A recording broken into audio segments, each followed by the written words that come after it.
Welcome everyone.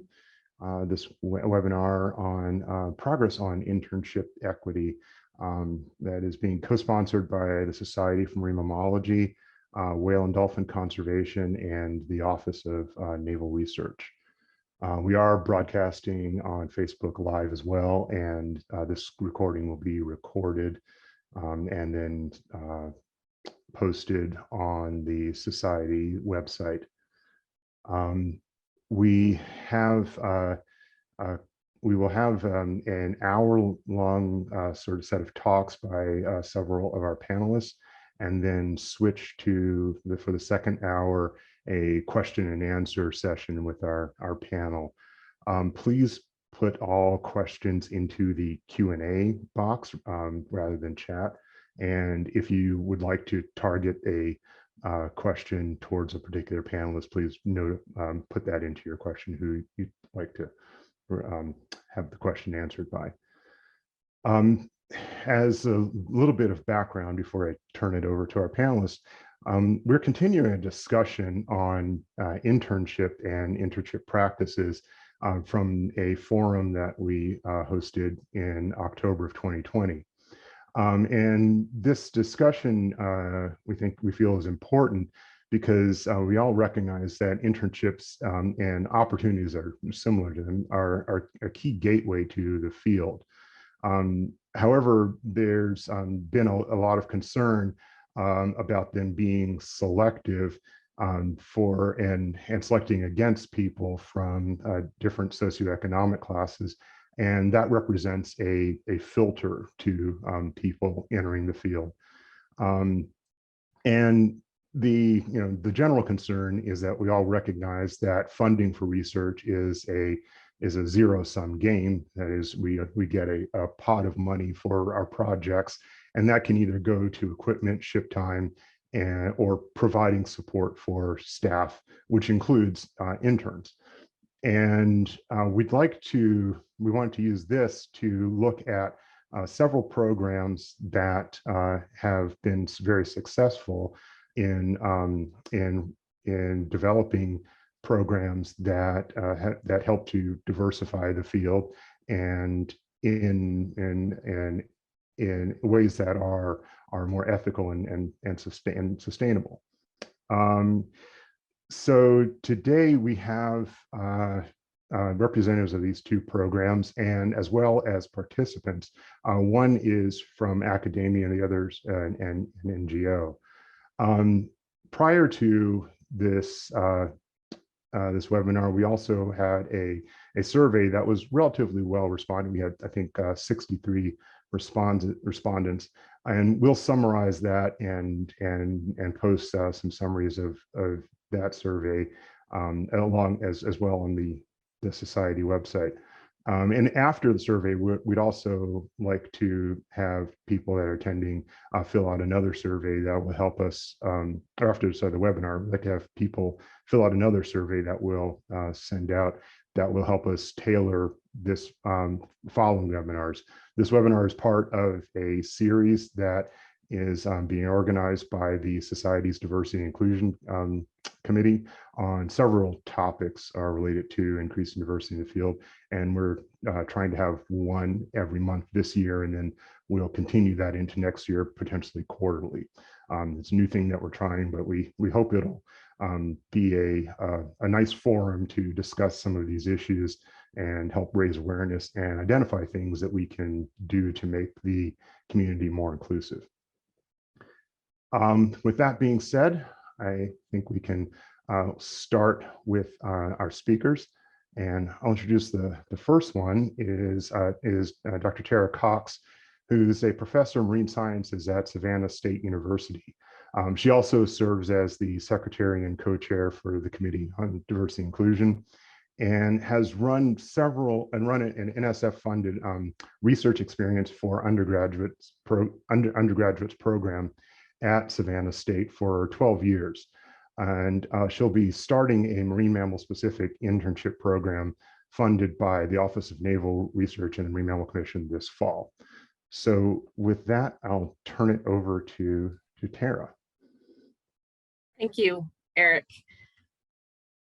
So I don't have any kind of PowerPoint or anything. I have some talking points that I wanted to talk about, but before I get into my lists, I have some bounds that I want to kind of put out there. So first, just expanding a little bit on my background and why I'm on this panel is, again, Eric mentioned, I've been the principal investigator for a National Science Foundation Research Experience for Undergraduates program for about 12 or 13 years. Savannah State University, where I teach, is a historically Black college and university. And so I'm very much coming at it from that perspective of increasing diversity specifically for Black Americans. Again, I apologize because I know we are an international society, but that is where my frame of reference is for this panel. Our REU program specifically focuses on African Americans, first generation students, parents and non-traditional students, veterans, and those with disabilities. So it is not comprehensive, obviously. And so I just want to put kind of bounds on where I feel comfortable talking. I also want to give the caveat that I traveled a more traditional path into marine mammal science. I was not a first generation student. I went to a small liberal arts college. I did a study abroad program. And so why in the world makes me qualified to be on this panel? I'm not. I never feel like I am, but I've made a heck of a lot of mistakes along the way. And so I've learned from those mistakes. And so I think that's really important to note that you will, if you're trying to start an internship program or increase diversity inclusion, there will be some mistakes. And so being okay with that and learning to learn and grow from those. Also, as I talk, it'll be a little more clear what I'm talking about here, but I do strongly believe in the tenet of nothing about us without us. And so I think it's important that we do have a slightly diverse panel, but there are some challenges with that specifically in the marine mammal field. And finally, I feel like diversity, inclusion, and equity are so inextricably linked. You can't have one without the other.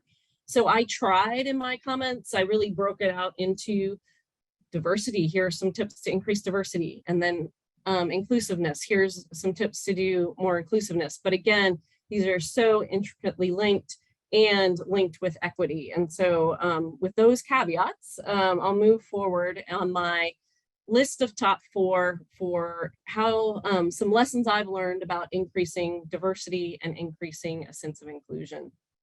So the first tip on increasing diversity in any internship or graduate program, again, I'm in academia, so I also think about when you're recruiting graduate students, but as well as interns, is define what you mean by diversity.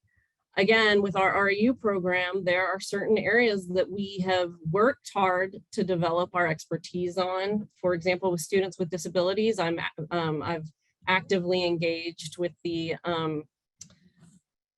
International Association for Geoscience Diversity, which really focuses on how do you make field work accessible to those with disabilities.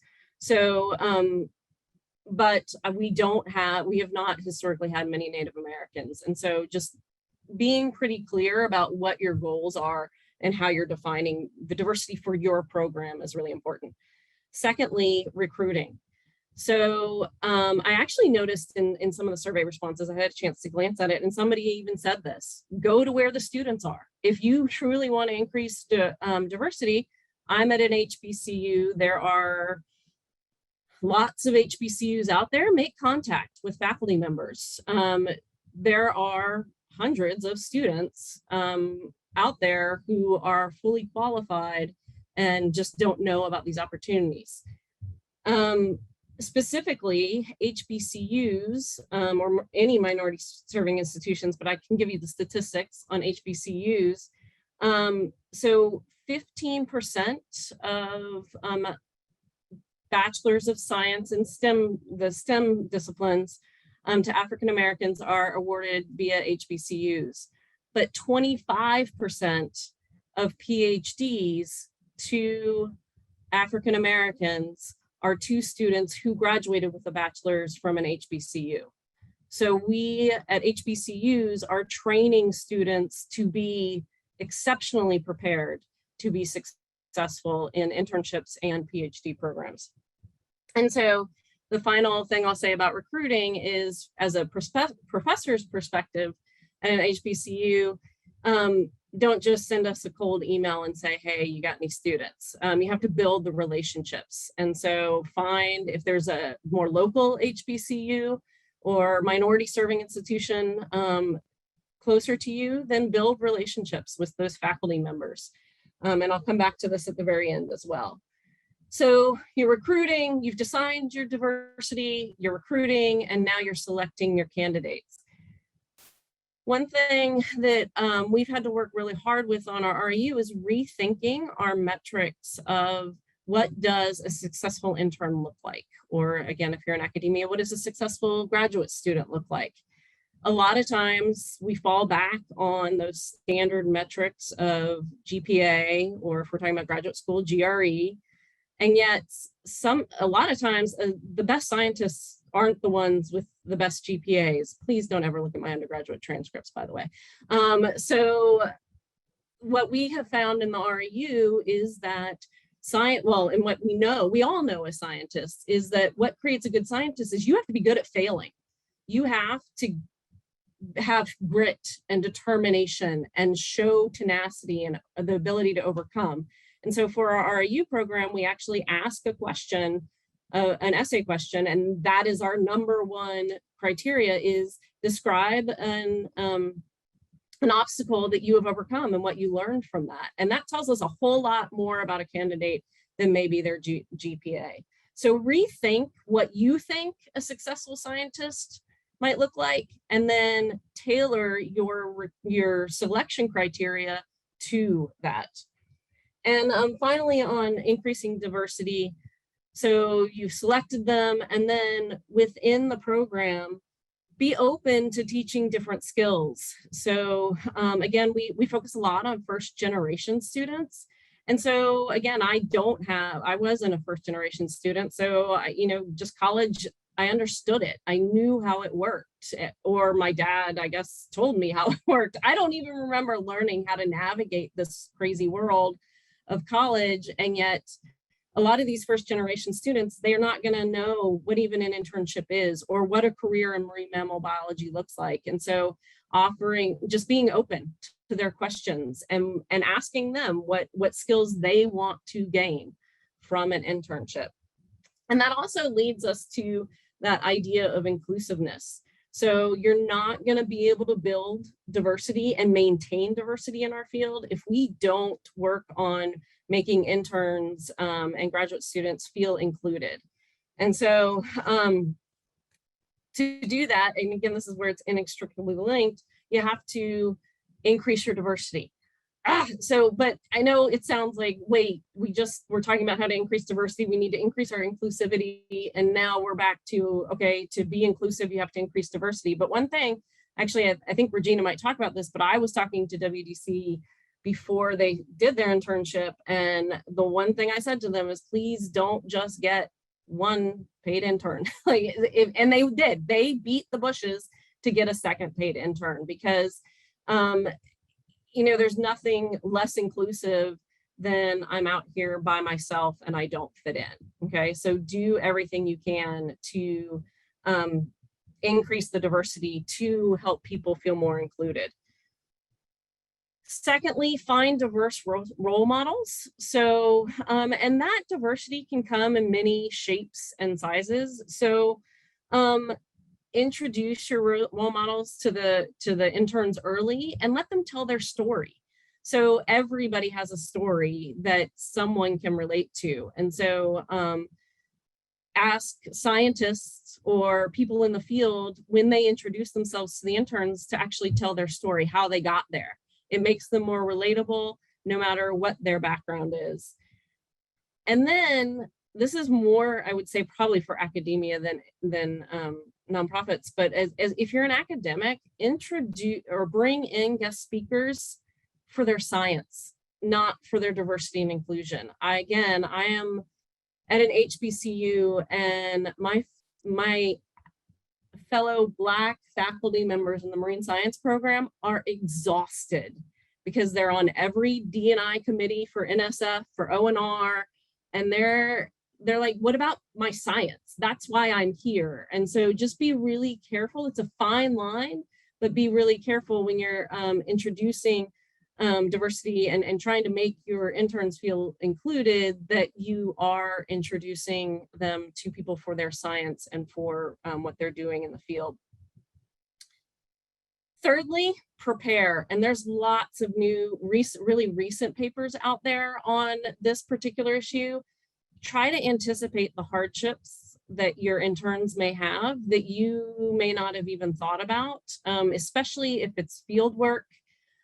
So an example from this past summer, I had a van load of Black students. We were headed down in, I'm not going to name the county, rural Georgia, headed to do some field work, and we passed by a place with a whole bunch of Confederate flags and a sign of "Join Us," and with a phone number, and the students were visibly shaken by it. And I had not driven that road before, so I didn't know that that was there. We weren't planning on stopping. If we had planned on stopping, we would not have.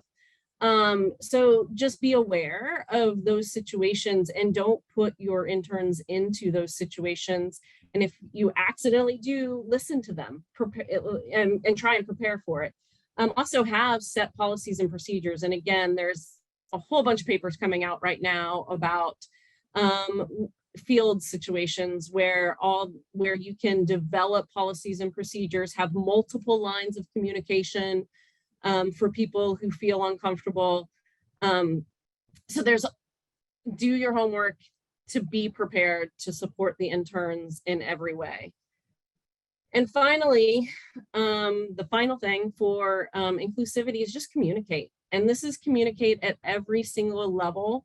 So obviously communicate with the interns from the beginning, but also with our interns, they're scared. You're a power player. And so, have set times.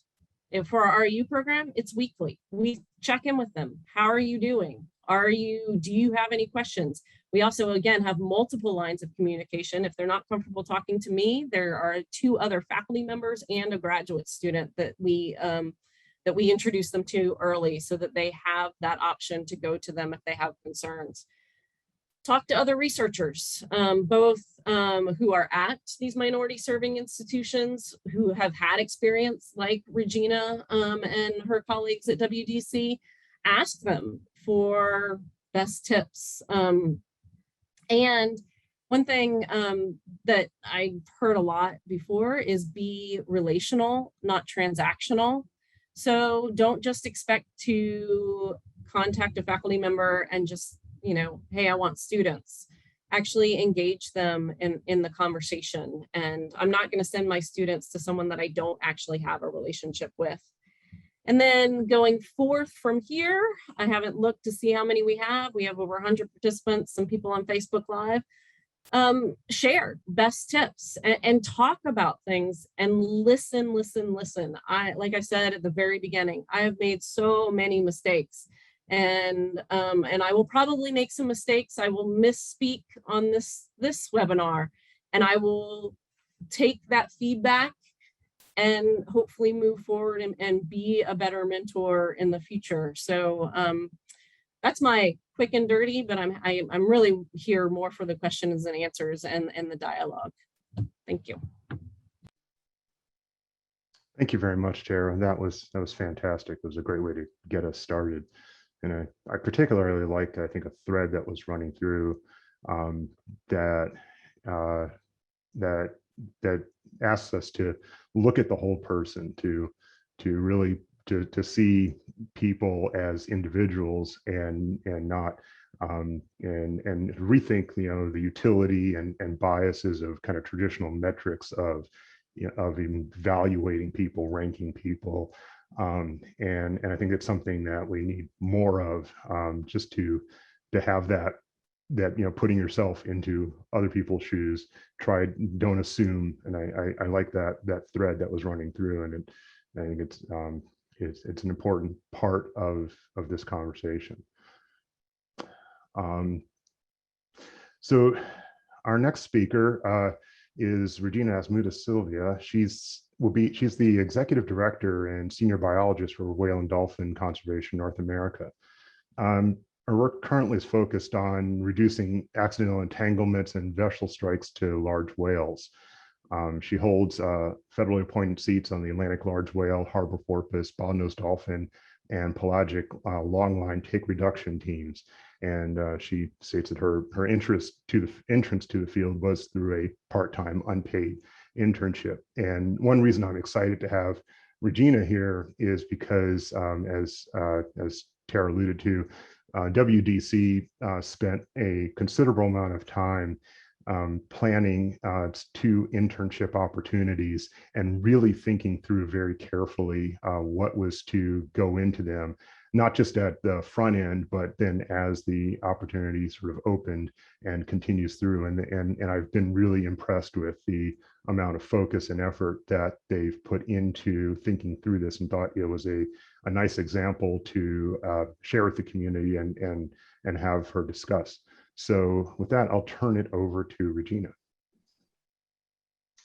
Thank you. And thank you for being here. And Eric in particular, thank you for all of your help, and Tara too. So Whale and Dolphin Conservation is a global organization, and all of our offices are working to become more diverse, equitable, and inclusive. But I'm going to really focus on what's happening in our North American office. And just to sort of, Tara talked about her entrance into the field. Mine was through an unpaid internship. I grew up in a diverse, underserved community. I was a first-generation college student, and somehow all of that still got lost on me as I oversaw an internship that I wouldn't have been able to participate in. And so it's been a humbling experience to go through this and figure out, how we got here and what we need to do to fix it. So we're looking at our DEI clauses and everything. It's not specific to the internship. I'm going to focus more on that, but we've made changes in our job descriptions, how we post jobs, where we post them, our corporate partner agreements. We're using that lens across the board. We're taking out assumptions in our education and outreach programs. We're adding DEI training for all of our new and existing staff, and we've modified the intern program. And I just kind of want to clarify that this is a journey. It's not a box that you just check off and you're done. It's a constantly evolving journey and a learning experience, as Tara had said. So just to kind of go over our journey a little bit of how we got here, is that acknowledging that disparities existed has been an ongoing conversation with a few of us. Dr. Duke Robbins at the Center for Coastal Studies, Ms. Steve Niemeyer at the International Fund for Animal Welfare. We acknowledged it, we saw it, but we weren't exactly sure why or what to do about it. For WDC, we had offered a 12-week unpaid internship that started back in 2007. It wasn't lost on any of us that most of our interns were white women. We had few interns that ever came through that identified as persons of color. So recognizing that is different than understanding why it was happening, and that was sort of the second step in our journey. And as Eric said, we did a lot of effort to try and figure out why. And I reached out to intern coordinators at colleges and universities that had high student bodies that were diverse. I talked to teachers who worked in high diverse elementary and high school districts. I talked directly to persons of color. I read a lot, including the Green 2.0 reports, and felt like I had done a lot of homework to try and figure some stuff out. But in reality, it was the conversations with the Diversity Advisory Council that really made a difference. And so with the Center for Coastal Studies and the International Fund for Animal Welfare, we created a diversity, equity, and inclusion advisory council. And we've been meeting monthly for over a year now, having conversations and trying to figure out what those steps are and what to do. So it was through the work with the advisory council that we really were starting to identify the hurdles, and unpaid internships clearly rose to the top of the list. Internships are the access into this field, and if you can't afford to take 3 months off to work for free, then you're not going to apply. And so that really did limit the ability of who we were even getting as applicants. We also talked about things that I hadn't thought about before, which is how are we presenting ourselves on the website, the staff pictures, the website language. It wasn't necessarily inclusive. Something like that would make people less likely to apply if they weren't already represented. So we tried to, change some of that language and change how we represented ourselves as an organization. We had the best intentions, but we prioritized applicants that oftentimes that were matriculated in degree-based programs or had prior experience in the field, thinking that, oh, well, they're showing some effort, but those with advanced degrees, all those things that we did in prioritizing limited diverse candidates from applying. And the way that we reviewed applications often met a standard that was again biasing our candidates, and we weren't realizing it. So the standard that we looked at for language, or if they had previous volunteer positions, or if their CVs looked polished, or what their GPAs were, we were creating hurdles even with the best intentions. So understanding that we created those hurdles and that they existed, the next step obviously is removing them. And I think that for me personally, the first thing to do is to take responsibility for it. Like I said, I oversaw an internship I myself would never have been able to participate in. And I am now in a position to make those changes. I'm the executive director of the office. I can implement those changes, and I have an obligation to do so. And so I think that if you have the ability to make the changes, you have to take that seriously and make those changes and put that effort in. First step in doing that is owning your own biases. White fragility is real, even in the best of us. No one wants to think that they did anything wrong. No one wants to think that, even if it was unintentional, it's hard sometimes to go and reflect and take that responsibility, but it's important to do that. It also is important, I think, to clarify the difference between someone who's white and or comes from a higher socioeconomic background who's in the field. Doesn't mean that they don't deserve to be here. It doesn't mean that they didn't work hard to get here. And I think clarifying the difference between someone who worked hard to get into this field is different than someone who didn't have the opportunity to work hard to get into this field. And so trying to make sure that people don't feel defensive about the changes and the advantages that they may have had. We had all of our staff take Harvard's implicit bias training, which is online and free. We had them, all of our staff go through and DEI online training. We had the staff who were part of the selection committee for the paid intern program. We had that panel take a separate hiring bias training. Prior to that, we are looking to engage current and onboarding staff constantly to sort of receive ongoing DEI training. It's just, like I said, it's a journey, it doesn't stop. We also created a mentor program for our new staff and our interns so that they had somebody directly in the staff that wasn't supervising them, that they feel like they could connect with and have that go-to person. We made some pretty substantial changes to the intern positions that we had offered. So we created 2 paid intern positions this year, and they were full-time, the 12-week full-time paid internship positions. We did maintain unpaid intern positions as well, but we made them part-time to ensure that people could work outside the program. And both the paid and unpaid interns received weekly food stipends, so grocery store cards. So we were making sure that we were trying to, provide them with some additional support. We changed the application process pretty dramatically. We included in it now a voluntary anonymous demographic survey, so we didn't even have that baseline data previously to see who was applying. So we now have that to see if our changes are effective. We prioritized candidates that didn't have previous experience in the field. We modified the roles to make more about transferable skills than really about just specific to marine mammal science or conservation, so that if they left, they were still developing skills here that could be used elsewhere if they didn't stay in the marine mammal world. We also didn't prioritize CVs anymore. We actually had prioritized open-ended questions, so that kind of leveled the playing field a little bit more. And we did our initial reviews of the candidates by a numbering system for the hiring panel rather than by name, so that we were removing any potential biases and looking at an individual's name. And during that process, we had really open discussions about our own biases of why we might have preferred a particular candidate. So we're also trying, and like I said, this is evolving and it's constant. We're also looking at what we can do, as Tara was talking about, with intern inclusion, to make sure that they feel safe when they're here, having those open communications that are consistently going on, that we're reaching out to people in the community to let them know that they're here. Most nonprofits that work on whale stuff are in these like nice seaside communities that are predominantly white most of the time. So how do we make sure, if we're going to bring people in that aren't the typical candidates in the past, that they do feel safe here?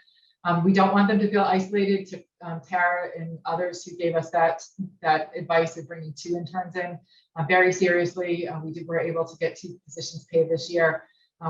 That avoids any issues of tokenism or of making them feel isolated when they're here. We're also working to identify the social and community needs, everything from hair salons to religious and spiritual needs, food or product preferences that might be something that is not typical of our region, but might be really important to those individuals.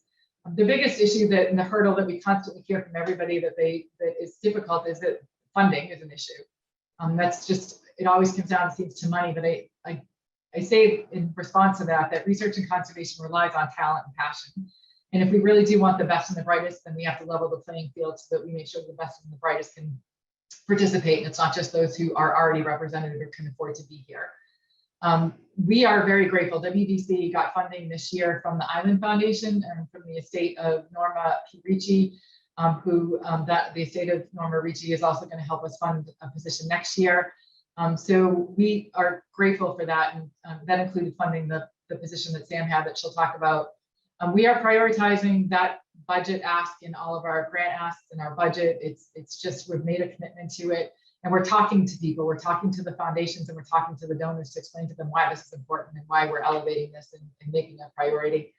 There's tons and tons of lessons learned, and I'm happy to talk to anybody about them at length, but just in briefly, it is a commitment to your entire organization, not just one program. We changed our hiring practices. We everything from like payroll compliance to our employee manuals to onboarding and offboarding to where we're posting things and where we actually advertising things that apply to a certain demographic. There's a free gender decoder online, for example, that you can put your job description in and see if you're leaning toward men or toward women in particular in this instance. And obviously if we have a job written by women that was attracting women to it. So we're trying to figure out like who we're talking to. You need support from everyone, from your board to your staff. Everybody has to be on board in this. This isn't just one person in the organization that's committed. You have to really get that buy-in from everybody. Tara touched on this a little bit too, but don't assume that any candidate of color that you're bringing in is willing to take on the role of your DEI lead for your purposes. And we had conversations with the advisory council on why that happens so frequently. And it's just the reality is that most people of color have white people in their lives, in their jobs, in their stores, in their lives. And so that cultural connection happens for them on a regular basis. A lot of white people don't have people of color in their lives. And so when you bring somebody into a very predominantly white community and they are the person of color, then they become this go-to, and that's not fair. They're an individual. They shouldn't be assumed that that's a role that they want to take on. So be really thoughtful about that. If somebody wants to come in and take on that role, great, but don't assume that they are your go-to to answer all your questions. Be compassionate and open. I think that's, and again, a lot of what Tara talked on, that's a huge thing that is a learning experience. Conversations about inequity and race can be super uncomfortable. And, as Tara said, I'm probably going to screw up, and I probably already did screw up stuff while I was talking here, but it's better to screw up a conversation and learn from it than to avoid it and stay stagnant. So keep having those conversations. Something else that's been something that I think I keep seeing more and more and is a learning experience for me is that being advantaged is more about what hasn't happened to you than what has happened to you. So don't assume your experience is shared. And as these conversations are happening, even at home, it's kind of interesting to the disconnect between some things that are advantaged. Like my husband's never been told to buy a car dealership to come back with his wife to see if he can afford the car. But that happened to me. I was told to come back with my husband. It was but on the other hand, I've never had a police officer pull me over at gunpoint, assuming that this nice car I was driving wasn't mine. But that did happen to a friend of mine who's a person of color. So it's often not your experiences that matter. It's somebody else's that didn't happen to you that really kind of demonstrate your advantage. Be willing to keep learning and evolving, and be super grateful to those people who are willing to help you on the way. And I think, as Tara was saying, to develop those relationships with people and be really grateful in developing them. You are going to learn. I am so incredibly grateful for the advisory council. And that's Dr. Duke Robbins, Misty Niemeyer, Dr. Tammy Silver, Dr. Eric Archer, Marisa Bright DeLoach, and Terry Alvis Hunter. And they have been so incredibly generous with their time and what they've brought to the table and the conversations to get us here. And grateful to WDC as an organization for making this commitment to change. It does take work, to our staff and our interns who are supportive of it. to the Society for Marine Mammalogy. Obviously, we're having this webinar for everybody who joined the webinar. So thank you. Thank you very much, Regina. That was wonderful, and I think just from that short description, it really highlights how much thought has to go into making substantial changes, but it is doable, and that's what I really like. Having seen it from the inside, I'm seriously impressed that with the will to make the change, you can make it, but you have to be focused and pay attention to things that you didn't even think you had to pay attention to, and you can't do that on your own. That is also a community effort, and you have to pull people in that can help. So I think it's good to have that message out, and we appreciate the presentation. We'll move on to two more presentations by people that have been in these internship programs. I thought it was important to hear those voices as well. So we'll start with Cassandra Harris, who graduated with a bachelor's in marine science from Savannah State, where she interned with Tara for the 4 years she was there. She then got a master's in marine studies on fish gut microbiomes in 2019. She currently works at the U.S. Geological Survey's Reston Microbiology Lab, studying the microbial ecology of sediment and groundwater that have been affected by contaminants. So with that, I'll turn it over to Cassandra. Hi, I'm Cassandra Harris. As Eric said, I was an intern for Dr. Cox at Savannah State for 4 years. The 4 years that I was there, I worked with Dr. Cox. And I ended up leaving the field of marine mammalogy after an internship I did the summer of 2016. I did an internship at the University of Delaware on their marine science campus, a satellite campus, where I was really exposed to microbiology, fish gut microbiomes, and metagenomics and bioinformatics. And before I left that internship, I was offered a fully funded position as a master's student. And when I got back to Savannah State, I was very, I didn't know if I should take it, if I should look at other places. I think I tried looking at 2 places, but I didn't know what I was doing. So I ended up accepting that position as a master's student with my summer advisor, and it was definitely an experience listening to Dr. Cox and Regina talk about different points on diversity and inclusion, and a huge bubble popped for me when I went there, because I lived in a predominantly Black community. I went to an HBCU, and so I was this Black girl in Lewis, Delaware, middle of nowhere, couldn't see a drop of color anywhere.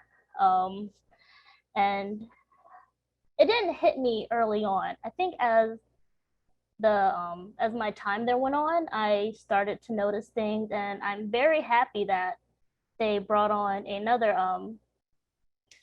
Black student, because I don't know, I would have definitely struggled through that if I didn't have her. Thinking back to the story that Dr. Cox mentioned about don't just bring one intern. So I was very happy that I wasn't the only Black student at the University of Delaware at that time.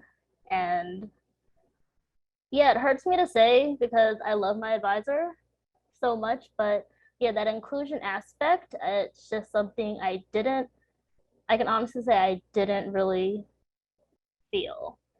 So it's really nice that people are really discussing this more and how to really change it more, and something I didn't really think about, because I hear it tossed around, but sometimes, you just hear the talk, you don't really see the action behind it. But after talking with Dr. Cox last week, I started thinking about inclusion differently. I was like, oh yeah, like sure you can have the diversity, but inclusion is just such a big thing that I didn't really truly think about that word um, until talking with her last week. And then something that Regina pointed out during her talk just now was just the community, that something that popped out when she was like hair salons.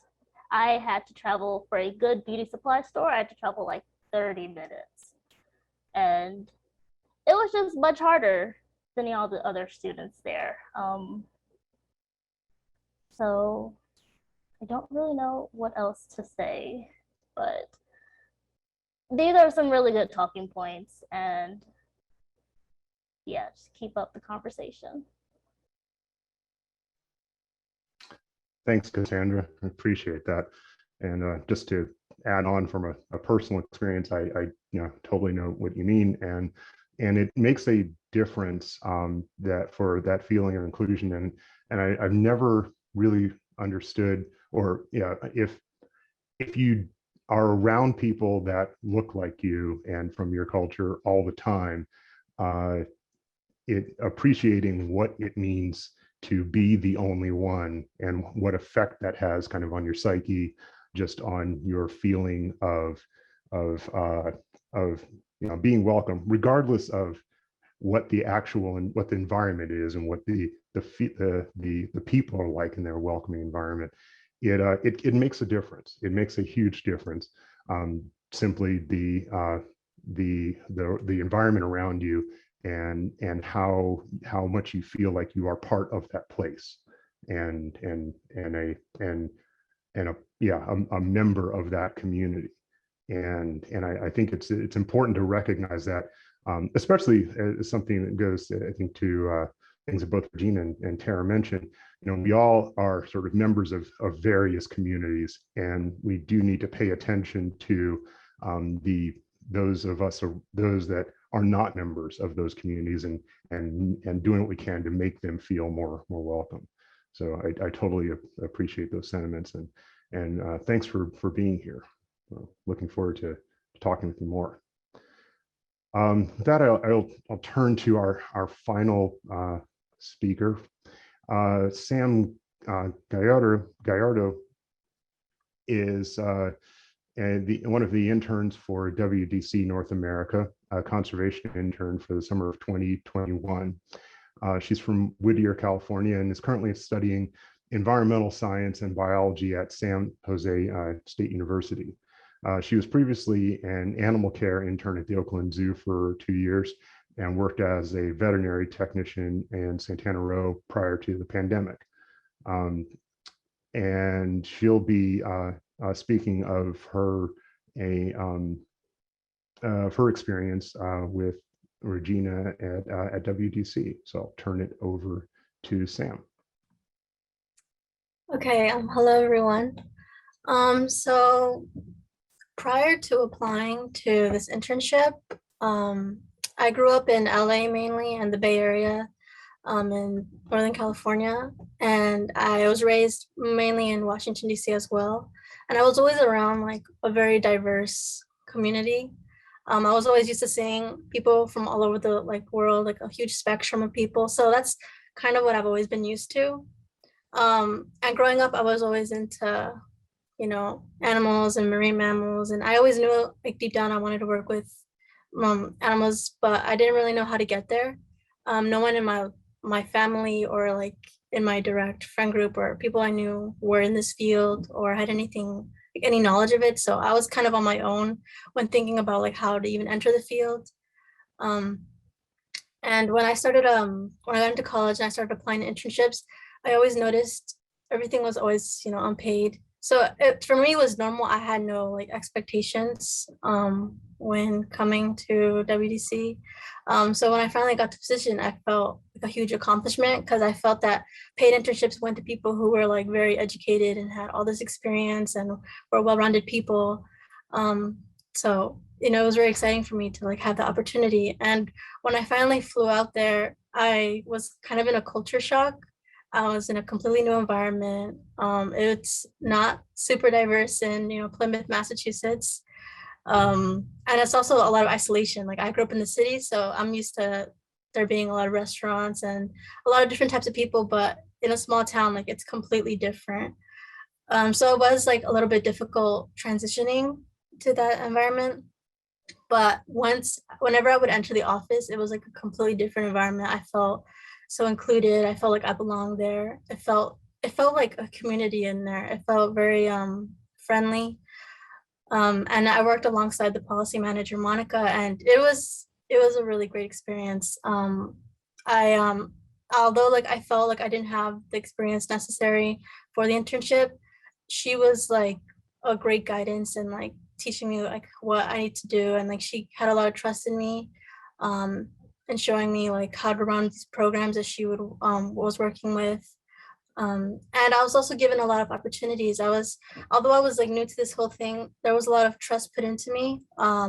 We did a whole like road trip together where I did onboard evaluations on a lot of the programs, on a lot of the companies that we work with. And that whole experience just like showed me a whole new world. And it definitely like, I feel like it expanded my knowledge on how big this entire like field is. And I'm just like, I'm very grateful to even been given the opportunity, because I was not technically supposed to go for the entire summer because I couldn't actually afford it. But thanks to Regina and all the WDC, they were able to collect funds to support me to even stay over there the whole summer. So, I mean, that, I'm really thankful for that. Thanks, Sam. That's lovely. Yeah, and I think it goes to show how we these opportunities open doors, as Regina and Tara were saying, for people that have a passion, and I think you're solidly in that camp, and it makes a difference, and that I think is a useful thing to remember. Sam wrote that when she was 14, she ran her own pet setting business for military families in the DC area, and at one of the bases there. And I think that just shows that and there's people, I think, like that all around, that have this desire to be in the field and it really just takes opening door for them, and I think that's what we're here for. So I think we'll transition to a question and answer session. We have started receiving some questions into the Q&A box. Please feel free to continue doing that, and we'll start fielding them. We wanted to add to the panel Dr. Chris Parsons, who is currently a AAAS Science Technology Policy Fellow and Communications and Policy Specialist for the Oceans Division of the NSF. And before that, he was the Scientific Content Creative Director for the Speak Up for Blue Network, and most of you will recognize him and his voice, if you don't know him already, as the previous host for the Marine Mammal Science podcast. And along with Ashley Scarlett, who's also hosts the podcast, they have published a nice paper that is posted in the chat in 2020 in the Journal of Environmental Studies and Sciences on some of the issues of toxic internships and the way forward.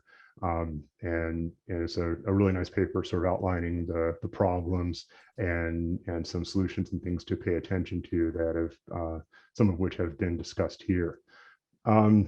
So let's see, looking at the questions, I think I'll start with a question to Cassandra primarily, but I'd be interested to hear others' thoughts as well. And it's generally what does inclusion mean to you, and what would have made you feel included? How could things have been improved from your perspective? Okay, I'm so glad I saw that in the chat earlier and I was able to think about it. Um, what does inclusion mean to me? Just feeling a part of the community. Like a lot of the grad students would have their events and just, I never really felt too much. I mean, they were all nice, don't get me wrong, but just something about like their interests and mine just never always like matched. And that's not an issue. But thinking back to what Dr. Cox said about like inclusion, how you have to go back to like diversity, even though you're only talking about inclusion. But it's like I didn't understand a lot of the things that the white students, you know, their interests. And it would have been nice to have more people who are able to see things like the way I saw them, rather than me always having to adjust to them and their interests. So that's something that I think would have definitely made me feel more included, and just things never happen on purpose, but I could tell that there were some situations where if I was white with brown hair, blonde hair, that things would have played out differently. And so as a result of that, like my second year, I kind of closed myself off to making new friends. So that really just, yeah. Yeah, their loss. Yeah, I get it.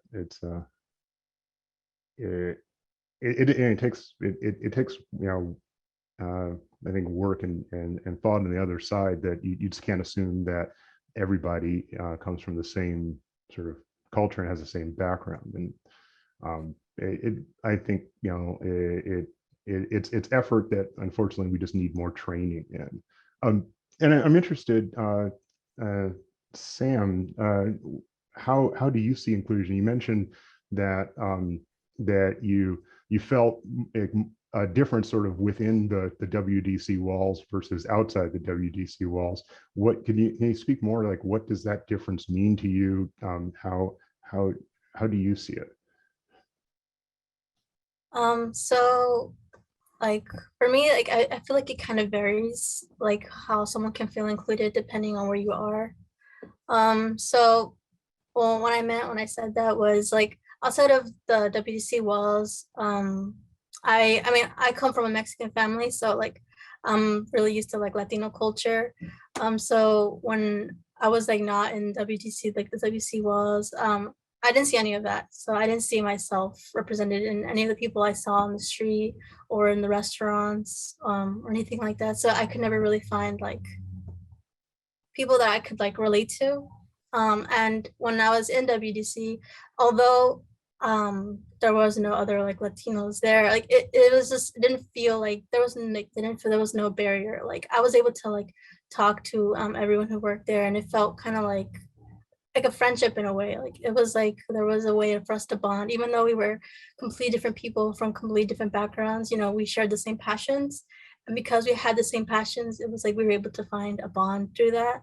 So for me, that's what really like helped me. So I would always love staying at work. So sometimes I would get like I would stay overtime. I knew that wasn't allowed, but like I just really loved being in the environment. So you know, that's for me, like just being able to talk to them and like understand that we had that overlapping interest, and they would always like give me like kind of like mentoring in a way.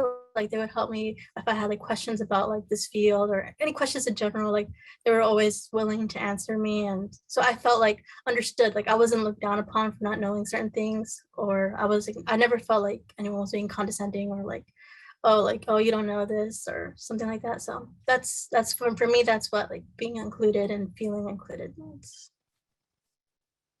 All right, thanks. That's good. We have another question. I'll first direct this to Regina, and then if anybody else wants to chime in, that would be good. For internships specifically designed to support underrepresented minorities, what sort of questions did you ask to evaluate candidate eligibility? I know Regina's, they looked a lot at the kinds of open-ended questions they were asking. It'd be nice to hear more about that. Yeah, and to clarify too that the legal definitions of what an internship requires, that these aren't, we didn't approach this from an affirmative action viewpoint. So the internship was open access to open doors for everybody. It wasn't an internship that was selectively biasing toward or against any particular demographic. It was meant to just open doors for everybody. So what we saw of it was that it did open doors for, and we were getting candidates that we had never previously had before. So it worked, but it wasn't there. You can create fellowships that have a legal definition that are based on a specific demographic, but a legal internship has to meet the way that we understood this. We also talked to a lot of lawyers to make sure we're doing everything right. So they have to meet the equal opportunity employment laws. So we weren't catering to any or trying to reach any particular demographic. We were trying to open it to increase access as much as possible. So we did go with open-ended questions over CVs primarily, and I am embarrassed to say that I don't have that open on my computer to tell you the specific questions they were, but we did a lot of research into looking at what those questions should be. And also vetted them through the advisory council. And basically the first kind of two questions to level the playing field were about why a paid, I mean, just in the basics, I don't remember the exact verbiage, but basically like why a paid internship was going to help them, how it would help them, and also what they wanted to get out of the internship. We were looking again to open doors for people who didn't previously have access to the field of marine mammal science and conservation.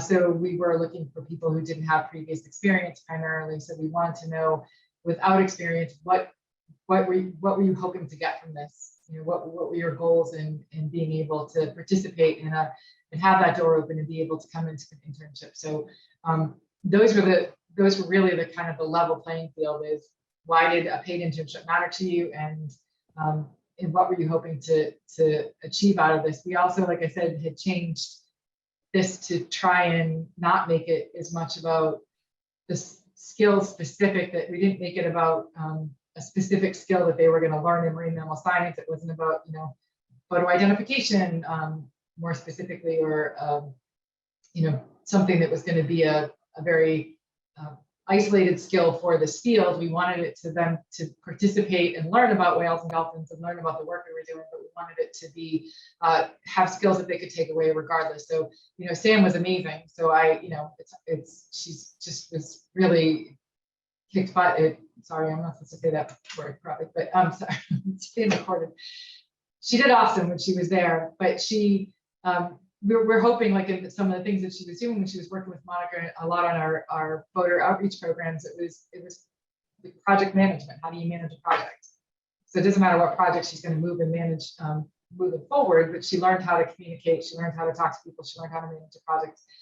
So we had a very sort of a process of, you know, doing the reviews with her, doing a 30, 60, 90-day review, so that those were other experiences that she had, that hopefully whatever job she goes into moving forward, that she's going to have that sort of skill and experience behind her. So we made a lot of changes to the internship in that way to try and make it skill-based and make it less about the specific science or specific conservation and more about the skills she could, or and Shani, who's our other intern, they could develop while they're here. Thanks, Regina. And Tara, yeah, I'd like to hear, you know, your thoughts too. I think it'd be nice to know what sort of things you look for if you have, you know, an application, what questions or features that you feel are more important or less important. Right, so I mentioned this briefly, but I can go into a little bit more detail. So we have a full application, but once we receive the applications, our admin assistant removes, just like Regina was talking about, we remove the names and from the essays. And so the main essay we ask is phrased in a very specific way. And again, like Regina, I don't have it in front of me, but it's, you know, given that that diversity in its truest form means a diversity of experiences. please give us an example of when you have overcome a hardship and what you learned from that. There are two other essay questions. The second one is, what do you hope to get out of this internship? But really, when Chris Hentz, who is my co-PI, and I read through those, we do them blind, and those are really where, our top candidates come from. I will say, this goes back to what Regina's saying, at every step of the way, you have to think about this. So Chris and I came up with this question after talking to a whole bunch of other people who work on research experience for undergraduates programs. And we were patting ourselves on the back. Look at us, we're doing this blind read. And the second year we were sitting around the table and we're like, here are our top ones. And mine were all white females, mostly from Midwestern states, because I'm from Kansas. And his were all male engineers because he's, from small schools in the Midwest, and white males. And we were like, okay, this is not working, because like Regina was saying, there, we just relate to certain people differently. And so we actually brought on a colleague of ours, as she also does the blind read, and she was absolutely phenomenal that first year, and said, okay, let's talk about what you're actually looking for here. So there were some that were those who hadn't had many hardships, but they were positive and were going to be very supportive of others who had had hardships. There were those who had hardships of their own making, learned from it, and came out of it. And then there were those with hardships that were not of their own making, and they were able to, divert a path or something like that. And she was like, so we actually now look for those three different categories in our cohort. We have it's in RUs, we have 10 to 12 this summer, but 10. So we're looking for students, each of those students, to again increase that diversity. So again, we've made a lot of mistakes, but it's been a slow slog. It sounds like Regina was much more systematic about theirs than we have been, but really asking questions that are and the one thing, the way we phrase the question, we have heard from interns that told them that it was going to be an inclusive environment, that because we were valuing diversity in our candidates, and that was an unintended consequence of that question. But in that first step, somebody can say, no, I'm not going to apply for this if they're seeing a picture that doesn't include a diverse array of students, or they get to the application and they're like, every question is about GPA and what science classes you've taken, which we used to ask, and I think we still ask it in the third question, but it's not a big decision. But you don't want to put those barriers up before you even can get to the candidates. Thanks, Tara. That last point came up in the survey too, and it really, until I read it, I hadn't fully appreciated how much the application itself can be a barrier and a turnoff, and communicate back. And I really like that idea now. It's something I keep in mind. And I'm interested in hearing from Chris, because I know you've mentored a lot of students, and would love to hear your thoughts on how you go through sort of that application process and make it more equitable. I mean, I've got experiences at a variety of different levels, going from back in the day when I was an undergrad student coming from a underprivileged background. I couldn't afford to do a lot of the experiences my fellow students could do. I was a first generation. My family were very, very blue collar. My dad worked in a factory. In fact, I had to send money home so they could make their mortgage. And then I worked at a special high school where we basically had inner city kids and kids from orphanages that were being sponsored to come through, who came from sometimes very dark family backgrounds, and how we supported them to go through their educational experience to then an NGO where we had interns ourselves, and how we tried to make them as equitable and fair as possible, to a university where we had a very, very diverse student intake, and how to make sure that we supported diverse students coming in at the undergraduate and graduate level. And now I'm at National Science Foundation. So we have a lot of discussions about research experience for undergraduates and postdocs and diversity and inclusion and so forth. And some of the issues that we come up with are, for example, how to reduce barriers to equity that people from privileged backgrounds just may know where to go to find internships, or they may have the support structures to find accommodation. So if internship programs could, for example, supply food and accommodation, that's a big barrier reducer for a lot of people. And you can try and make sure that there's equity there. When you evaluate the forms that come in to consider the entire package, as you've mentioned, very often, if you just look at GPAs, you'll have a bunch of interns who get grants all the time, who come from privileged backgrounds because they have that support structure. What you should perhaps look at are the interns for whom this experience will make the biggest impact. Are they first generation students? Do they come from an area where they do not get these sorts of experiences routinely? And so to look at a sort of a wider package beyond GPA, and some people from underrepresented minorities might actually be coming from a very privileged background. Perhaps both their parents are professors, whereas for example, a white applicant might actually come from a foster home, and so be very underprivileged, or for an orphanage or something similar. So getting more details about your applicants beyond the GPA and getting some personal stories from the applicants can really make a big difference. And as soon as we can get rid of the GRE, quite frankly, the better, because that just tests for privilege. And if we could get rid of that, that would make a big difference. I couldn't agree more. Yeah, thanks. That's that would make a nice, much nicer world to be in.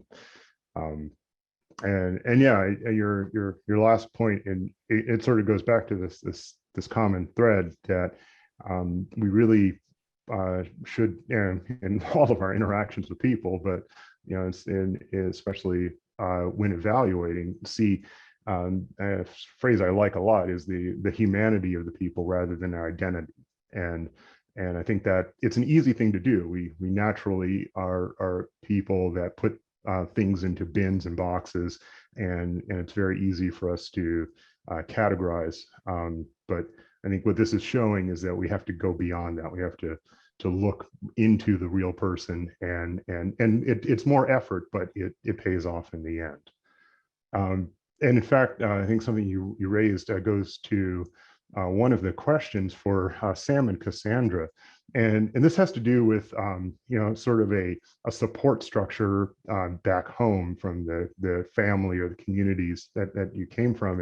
And there's the question was that, have you ever felt pressure from your family or friends growing up to not pursue a career in marine mammal in marine science for any reason? And then they have a final thought that just says to keep being awesome, and thanks for sharing the experiences. But perhaps we'll start with Sam. Yeah, so that's a good question. Well, when I was like getting ready to apply to college, I remember that before I had starting to apply, my parents were putting me in a lot of programs for like computer science and like programming and things like that. Like that was really what they were pushing me towards. And then when I mentioned that I was interested in working with like marine mammals or mammals in general, they were like, "Oh, then you'll just become a doctor. You'll become a veterinarian." It just skipped like to a completely different thing. And I was just like, well, like, so that was like, I guess the trajectory as I was starting college was, oh yeah, you're gonna go to like vet school. And So like it was, and a lot of it was because they were mainly thinking about like what job can Sam get to like make the most money? Like what is like, you know, something that's gonna keep her, you know, able to sustain herself and things like that. Which I mean, I understand like that's the goal, like for, you know, first generation students is like you have that option to go to college. So it's like you want to pursue a career that's gonna like, you know, make a really good income. But I mean, I knew deep down that I wasn't gonna become a computer scientist, and I know that I didn't really want to go to vet school. Like I know I wanted to help animals, but that wasn't like what I meant when I said it. So I mean, when I finally did break it to them that I wasn't gonna go to vet school, it was kind of a big deal for them. But luckily, like they still supported me in, you know, my passions, and they were very excited when I told them I was gonna intern as a marine mammal conservationist over the summer. So I feel lucky that they still supported me in that. I know other people wouldn't have gotten the same support. So yeah, with my parents, you know, it was a little tough pill to swallow for them, you know, knowing they won't be able to call me like a doctor, but you know, they got over it. Oh, they can still call you a doctor. Oh yeah, well yeah. They'll still be able to do that. Nice. And Cassandra, if you would and don't mind, what what was your experience like, either family or friends? Have you felt that sort of pressure? I didn't feel any pressure at all, fortunately. Let's say it was around 10th grade when I told my parents. They shot down my dream of being a pastry chef. They're like, nah. So I was like, okay, that's fine. I'll be a marine biologist. And they're like, cool. And so then I started volunteering at the Georgia Aquarium in high school, and they would drop me off at the subway station at any time. I was like, oh, I got this internship. I'm working in this dolphin science lab. They were like, cool, good deal, keep it up. So I was fortunate to not receive any pressure to not pursue marine science. Also very good. It's nice to know that, you know, that you have a support system out there, and I think that makes a huge difference. I, you know, in a similar vein, I had similar to Sam's experience. My parents wanted me to be a vet because they thought that was the only way I was going to be able to support myself, and but they did support the pursuit of the field, and it makes a difference. If you're as we only really need to have, you know, a small handful of people at key moments in your life to sort of help you get through the difficult times, and if that can be family and friends, it makes a huge difference. We had a question, and I'll just open it to anyone that wants to respond. It's how can we better support early career researchers who cannot relocate for a short-term internship, and individuals who may have caregiving responsibilities, particularly outside of virtual positions? How do we help these researchers gain essential skills related to fieldwork? I'd say this also expands to postdocs as well, who very often have 1-2 year postdocs and may have families, young kids, partners who have careers. This is a really, really wide problem, particularly in the ocean sciences.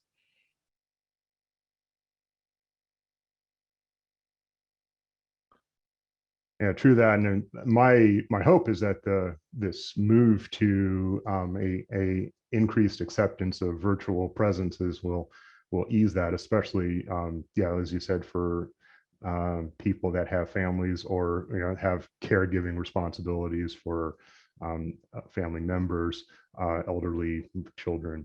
That it will change the way people see where and when work can be done, and by whom, and that it opens up more doors.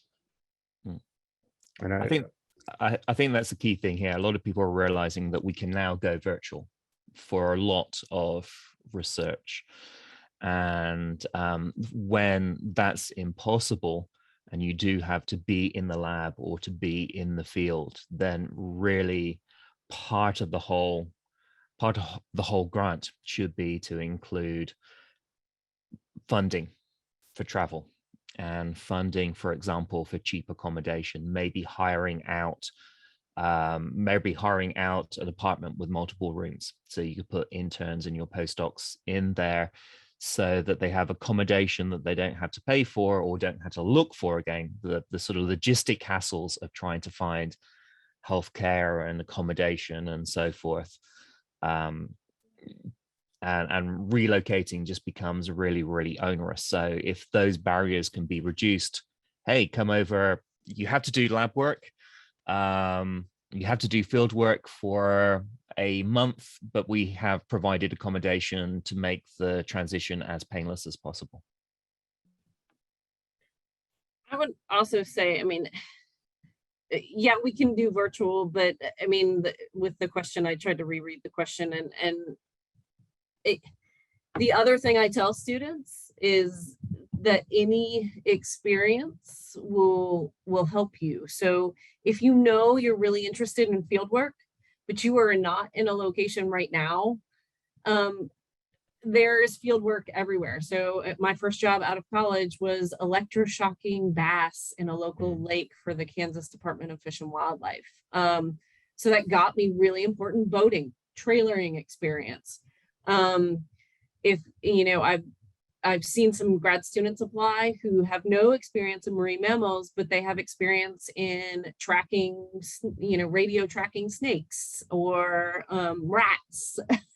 and so getting experience where you are is also very possible. And then, like Chris said, I mean, for us who are running internships, being aware. So if there is someone who comes to us, we have had some parents in our internship, and we actually asked NSF, and again, we had luxury. NSF's kind of nice about this, but we asked NSF for a supplement for daycare for one of our parents who had a 4-month-old. And so, and then we were about to get it, but then COVID happened, so we went virtual. But so, you know, that finding those resources like Regina was talking about, you know, grocery cards, you know, doing things that, you know, maybe think about trying to find resources for childcare or just being flexible on time as well.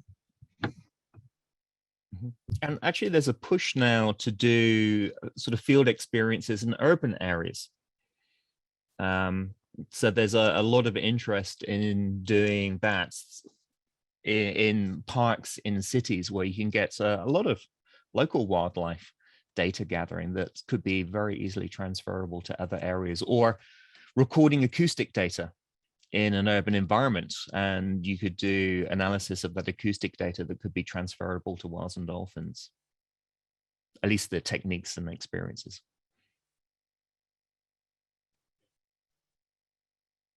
Yeah, that's a valuable point, and they just say, yeah, I don't think it can be restated too much that none of our paths ever look the same. Everybody's path here is different, but it does come through some set of skills and something that we bring to the field, and you can get those in any environment, and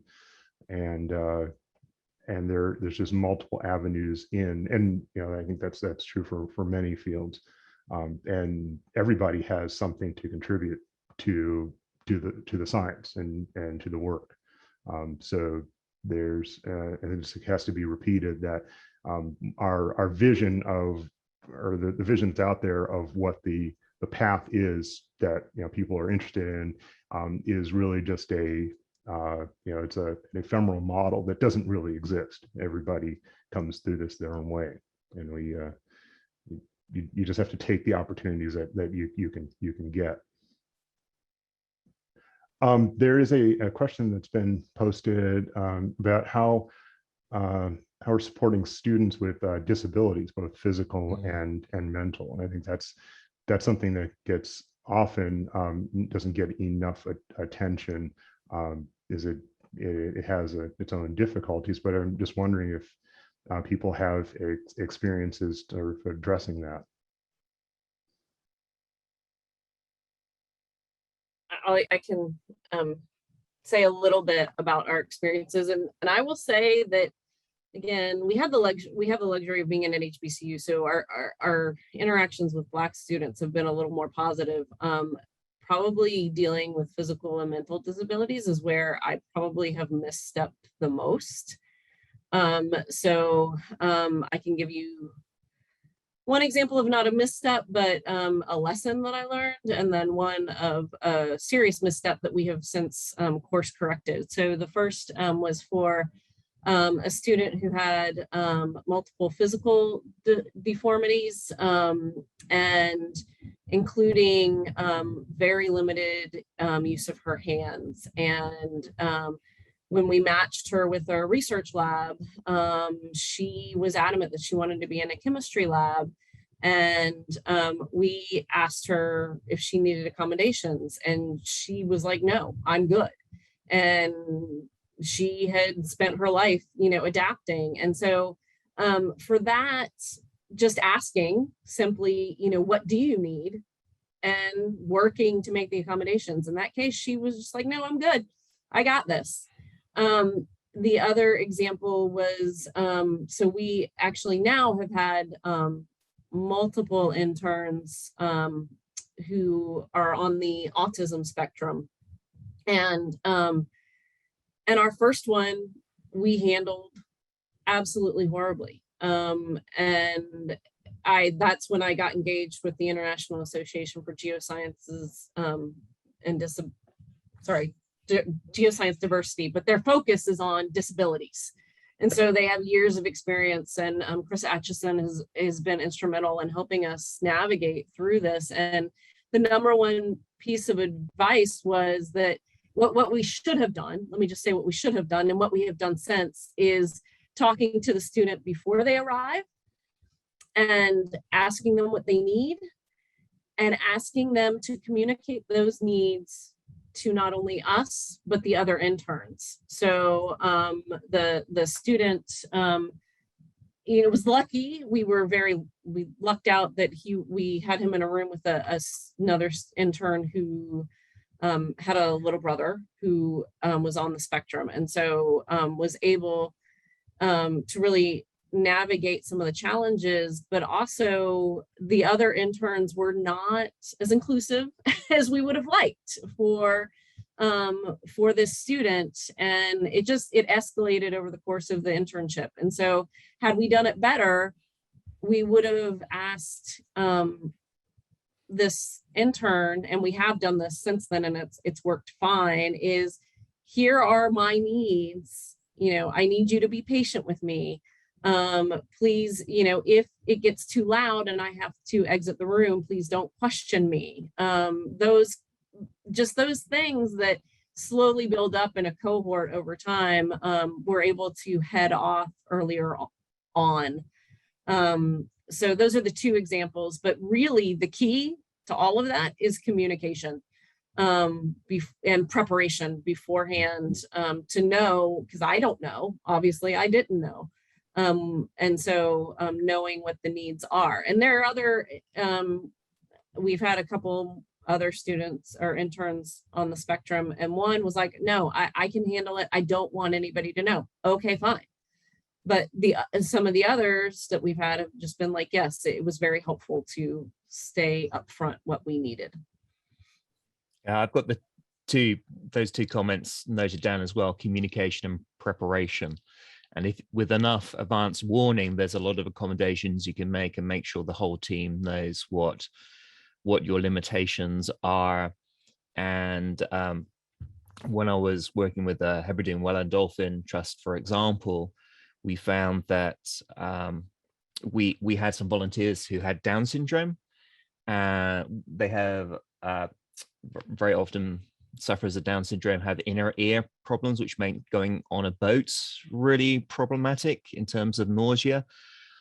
But we had a great land-based survey platform. So we did a lot of land-based surveys that didn't have the problems of getting on and off a small boat.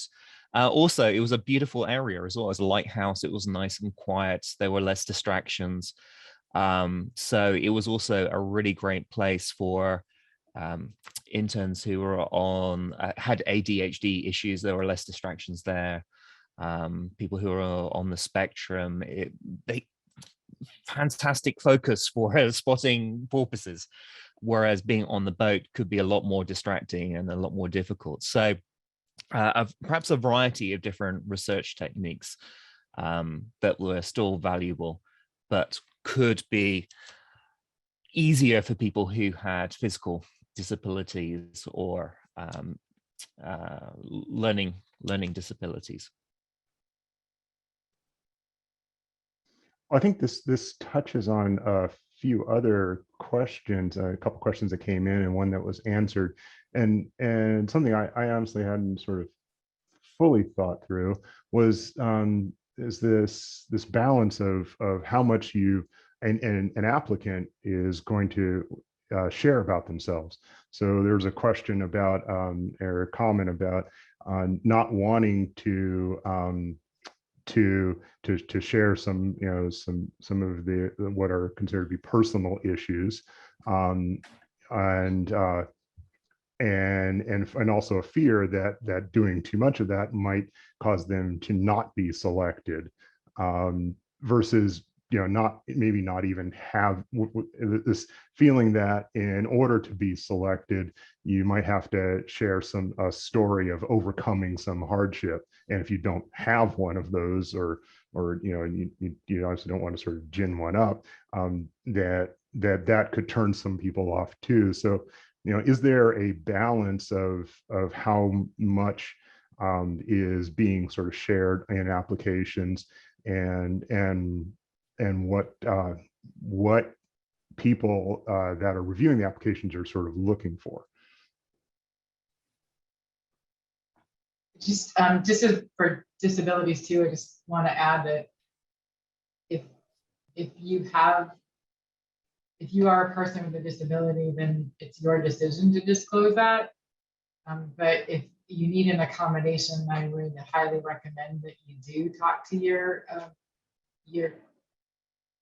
supervisor or whomever you're going to be working with, so that they can help make those accommodations and help to make sure that the experience is as positive as it possibly can be.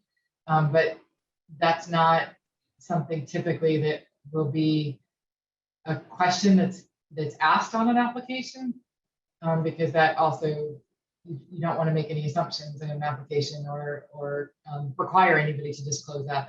That's their decision to disclose it. So if you do need, I would just, as somebody who's bringing in interns, if there are interns, we don't ask that on our applications, but if you do have a disability, I would really strongly suggest that that's something that you bring to the table and discuss what those accommodations mean, because we'll work to meet them, if at all possible, and try and make things work. But we are not going to ask that on the application as itself, because it's your decision to disclose it. So it's just something to think about.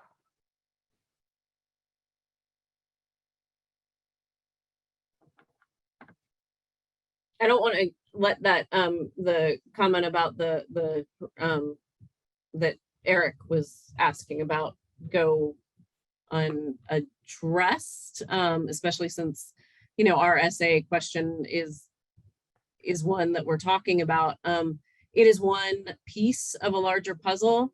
I had not considered that it might be a turnoff to some people. I will say I hope I did reach out to someone who mentioned that they felt it would be a turnoff, and I would love to throw this, the actual wording of the question off of people to see if it could be phrased better, so that it's not a turnoff. I do hope that my answer to how we actually evaluate that question helps you realize that I'm not looking for the Horatio Alger story. I'm not looking necessarily, I'm looking for really how they answer the question. I mean, I've had a lot of students say, I struggled with pre-calculus. I had to ask for help. I had to ask for a tutor. To me, that shows growth, right? And so again, we phrase the question in, we want to see that you have grown through this, or some, I don't know the exact wording of our question. So hopefully it's not a turnoff, but it is definitely something that I would love some feedback on for those kind of people who have mentioned. If you feel comfortable, heck, create an anonymous Gmail address and email me at my Savannah State address, and I'll send it to you, and you can tell me, yeah, that's really offensive, and I wouldn't apply. And I would love to start a dialogue to get that question, make sure that we're not having an unintended consequence, because it is a balance. And I will also go back to the very first thing I said, which is determine what you think diversity means if you are creating an internship program. And, we have found that that's an important trait that people learn and grow and overcome. But there are other programs that may not, put a high value on that. They may put a high value on never having had any, experience in the field so I appreciate the comments, and I'm definitely open to getting feedback on that question.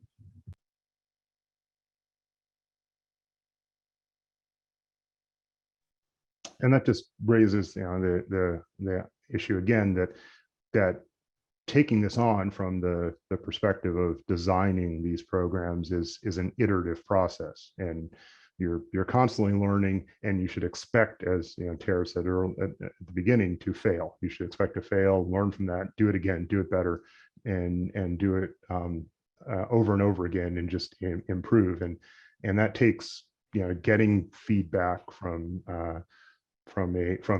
community and from people in the program. And in fact, that sort of goes to one of the questions that we have from Robin Baird.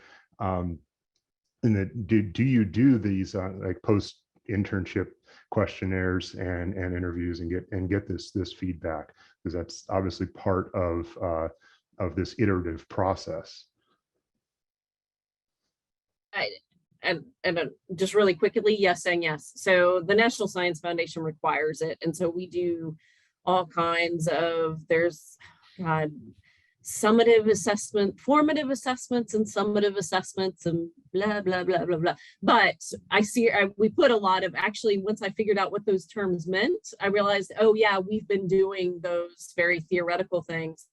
Essentially, formative assessment is within the program, how are you doing and improving it? And then summative assessment is how well did you do? Did you meet your targets? So we are constantly, like Eric said, it's a constant iterative process, and we're required to do that, but we do learn a lot from it. We also do long-term tracking for the RU program of our interns for actual quantitative outcomes. And so, yes, and we also have to have an external assessment done every 5 years. So it is a very formalized process, but we I'm happy to, I can share some of our reports and external assessments with you, Robin.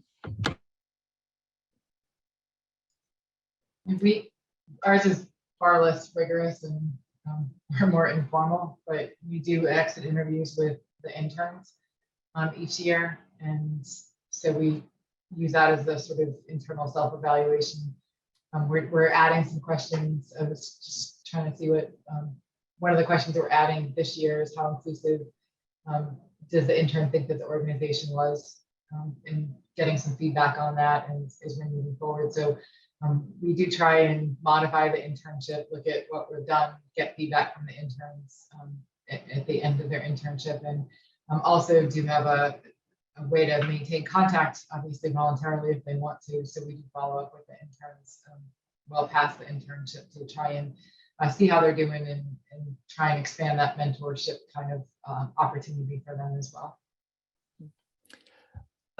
There's a couple of questions in the Q&A about people who have particularly traumatic backgrounds. I used to be a high school teacher in a special high school where we had students coming in from Dr. Bernardo's, which is sort of orphanage in the UK, and would be sponsored by the Guilds of London because they had really sometimes quite horrific traumatic backgrounds with family who'd been murdered, families who were in jail or were drug addicts, or and they were very careful in terms of their intake. There was a sort of code. No one talked about their backgrounds, and so that people didn't sort of go through that trauma. And in terms of using language, that it would be very broad and generic without going into the details. For example, this person is coming from a traumatic family background. That's where it goes. Boom. You don't ask any questions, and you make accommodations, and just to be there and to be willing to listen if someone has an issue or someone has a problem, if there's a triggering issue.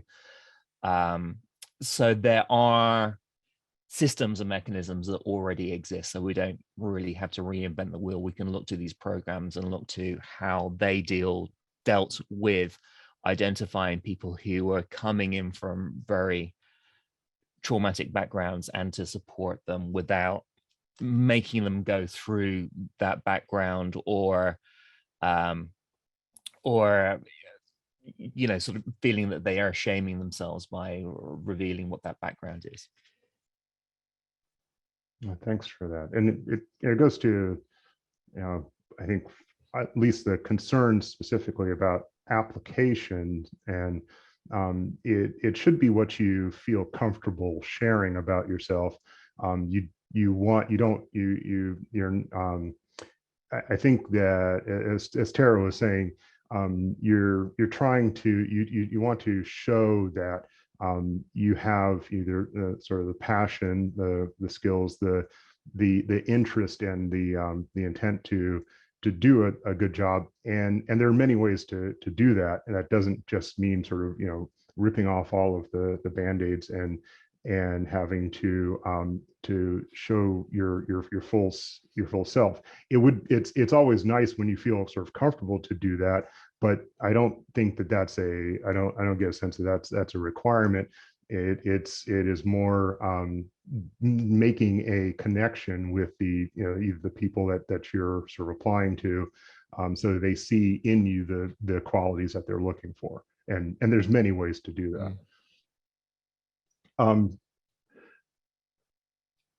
I do want to switch to a question, and it's a question that I sort of had looking at this panel, and aside from Chris and myself, there it's females, and I think it's interesting that we have kind of two early career females and two later career females, and one of the questions was and it's directed to Cassandra and Sam, but I also would be interested in hearing Tara and Regina's responses, and it was on entering the science niche.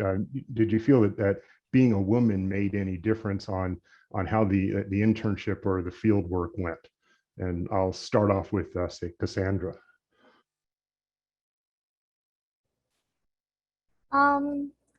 So being a woman in this niche, assuming they're saying this niche marine mammalogy, I think it had a positive effect on me. I worked in Dr. Cox's lab, and then the lab manager, Robin, and then all the other grad students were, at the time, I was in her lab, they were all female. And they got stuff done. They did what they needed to do. I don't think I ever noticed anyone to disrespecting them as far as I could see, but they handled their business. And so it was a really good role model. And then even leaving marine mammalogy and going to microbial ecology, my master's advisor was also a woman, and my current bosses, and they get stuff done. And I think that's the best way to describe it. So having those role models has been really positive for me. Very nice. I like it. Sam, anything to add? No, I mean, I agree with Cassandra.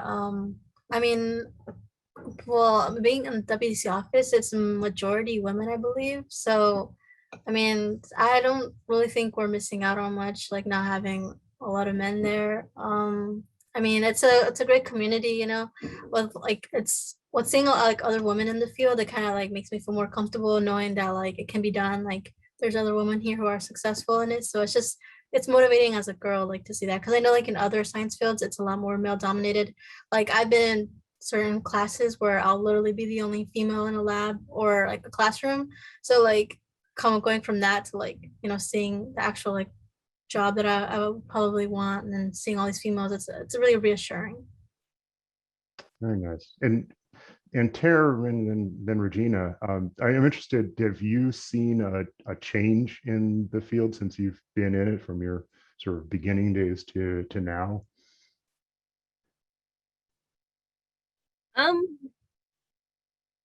Wow. I mean, my lab, right? Woman power, Cassandra. Yes. But we're gonna have the WIMS webinar. I don't want to, you know, so that's a good segue to the we are one of these seminar panels will be on women in marine mammal science. Yes, there are more women, and I'm glad to hear that Cassandra and Sam see that. And you know, I guess I would have never, you know, thought of myself as the mentor and being a woman in the field for various reasons, but I think we still have issues in the society in marine mammalogy with I mean, you and I saw this, Eric, when we looked at the data for the, you know, there's this kind of flip, you know, the women drop out faster, essentially. And I think we still have a lot of work to do with the women aspect, but that's for another webinar on another day.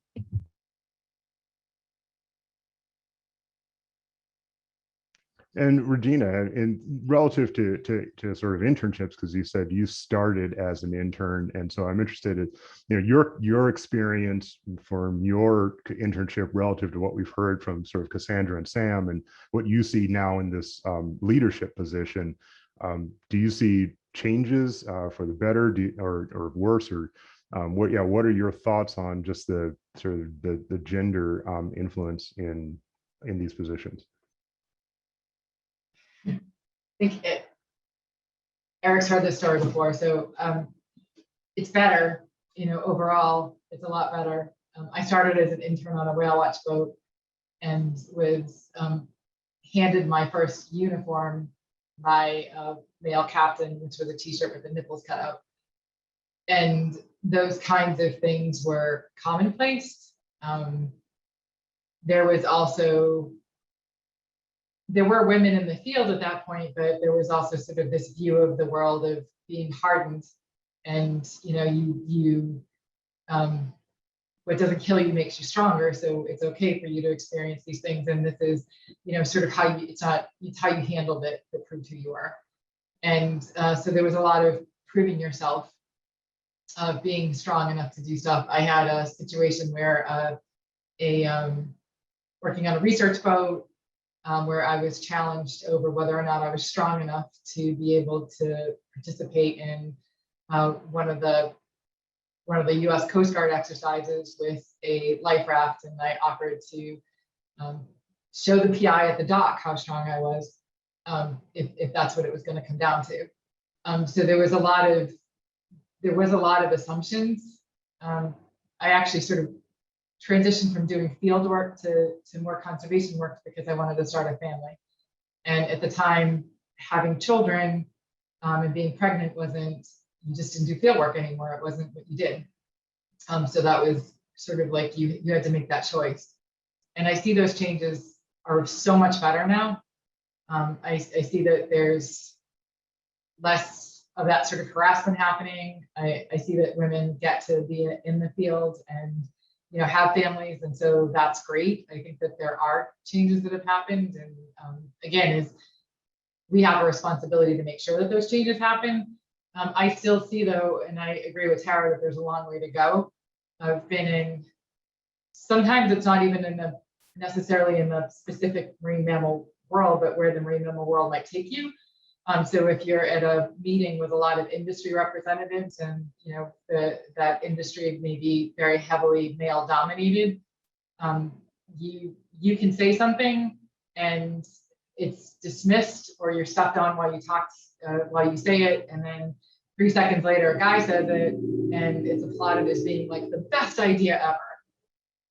So that still happens, and it's still frustrating.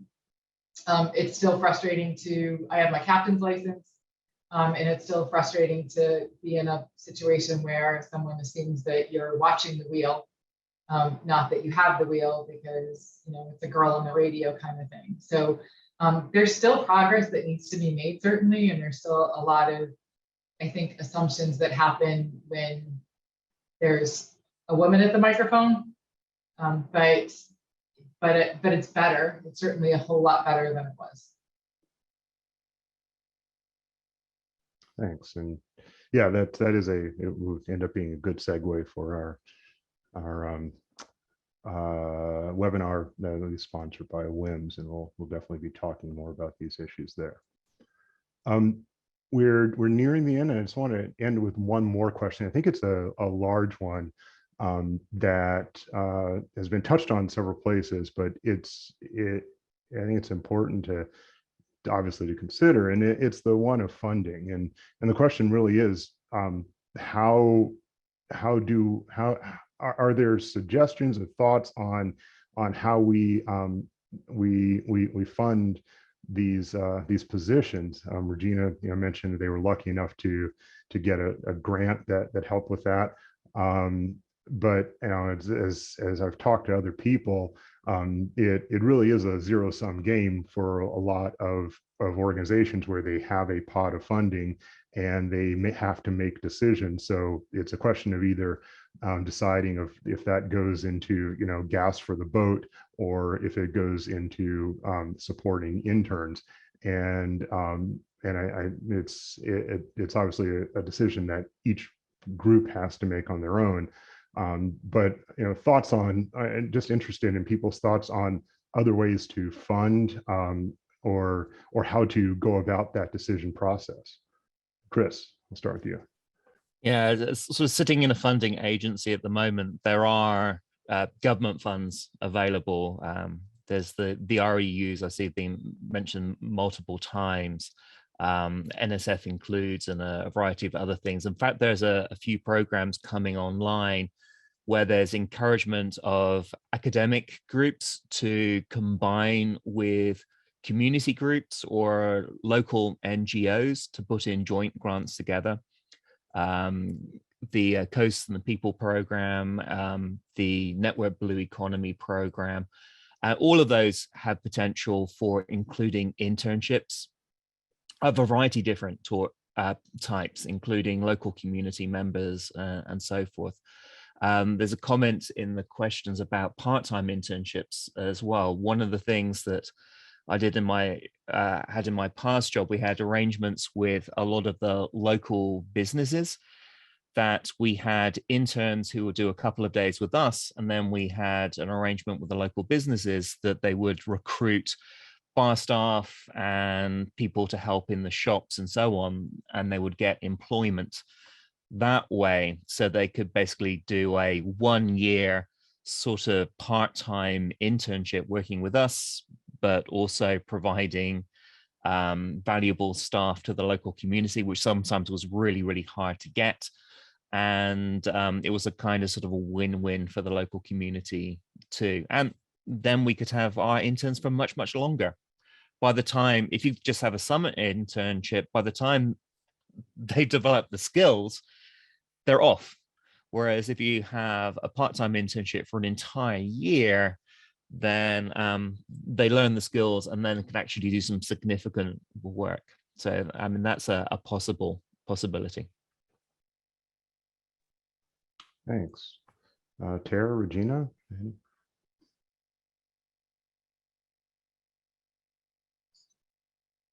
I think just regarding funding, it just has to be a priority. I mean, it's like any funding that you have to go after, whether it's the gas from your boat or your computers or your staff, or, you know, we're a small NGO, so we don't have this massive budget, but we've just made it a priority. And I think from my experience, talking to people about it has made a huge difference, explaining why it's important. You're not going to get every grant you go after no matter what, but being really clear in the grants why this is a significant part of that ask, or even to your donors to explain why it's a significant part of what you're using their donations for. That's been something that we've been trying really hard to do, is to just share that this is something that's in our newsletters, it's on our social media. We're really trying to just get the word out that this is what it's going to be. I just think you just have to, like anything else, any of the programs you have to make a commitment to it. And I also think talking to foundations, they'll come across a lot of foundations just for whatever we're applying for, you know, that they don't want to pay for salaries. You know, they don't want to pay for travel. And so just literally reaching out to those foundations and explaining to them that, you know, salary is important. You get what you pay for. You want talent, you want to be effective. I can have all the equipment in the world, but if I don't have good people using it, then it's not really going to make a difference. So just having those conversations, I think, is a really significant way forward. And again, a shout out to the Island Foundation and to the estate of Norma Ricci, because they made the difference. And both of those things happened through conversations. They were both talking to the foundation and talking to individual donors about why this was important, is what led to those both of those funds for this year. I think it is happening slowly that they're realizing that support for interns or support for students and salaries and so forth is really important. Certainly the conservation community, the foundations supporting those, are realizing that's a really big impediment to promoting diversity and inclusion. So I expect to see some change over the next couple of years, although it might be slow. I just like to reiterate what Regina said. I mean, even let's, you know, end on maybe a positive note, is that, you know, after, I think it was after our unpaid internships webinar, or after the seminar, or after the survey that we did, realizing that this was a huge issue, had a discussion among the board, and actually we're like, wait, why? Somebody pointed out our grants and aid program had a limitation on salary. I think it even was at the time no salary. And so we had a discussion amongst the board and changed that. So like Regina said, having that conversation, pointing that out to people and saying that isn't functioning. You know, SMM is a society that can be slow to change sometimes, but a lot of us just hadn't realized that. And then when somebody said, well, why is that? Everybody on the board was looking at each other going, oh, I don't know. Why is that? You know? And so again, asking, that's what I love about this generation coming up. They're like, wait, what? Why are we doing it? You know? And I think my older generation never really asked those questions enough. And so I think, you know, like Regina said, not being afraid to ask the funder, but why? You know, would you reconsider? And an argument that I personally would like to hear made more is, you know, we're all in this field recognizing the value of biodiversity, and we all, you know, want to conserve the animals that we're interested in and we care about. And we would be willing to, you know, we're obviously willing to put money into the research of that and into helping conserve biodiversity. The same arguments are made for the diversity of the scientists. The science does not happen without the scientists, and being able to fund diversity of scientists is another way of doing science, and it's an important component of it. So elevating that importance within sort of research programs of making sure that the money goes towards essentially doing science by making a diverse set of scientists, I think is critical. We are coming to the close. I just wanted to say thank you to our panel, and see if there's just any any ending statements anybody wishes to make before we end. Closing thoughts, all thought out. Well, I will. I'll thank our panel, Tara, Regina, Cassandra, Sam, Chris, and thanks to Ashley and Missy, who have been monitoring the chat and Facebook, and to Katerina Audley, who helped us set this up, and Office of Naval Research, who's helping to fund this, Whale and Dolphin Conservation, and Society of Marine Mammalogy, and then all of you attendees. We had over 100 people attending, and I think that's fantastic. I'm hoping we can continue this conversation. I think we've had some great thoughts come out today, and this will be posted on the website, the recording of this, as well as some summary of the survey. I've put in the chat a post-webinar survey. If people wouldn't mind, take it. It will help us make these webinars better. We'll be sending out some announcement for the next webinar soon, so keep an eye out for that. Should be in late September, early October.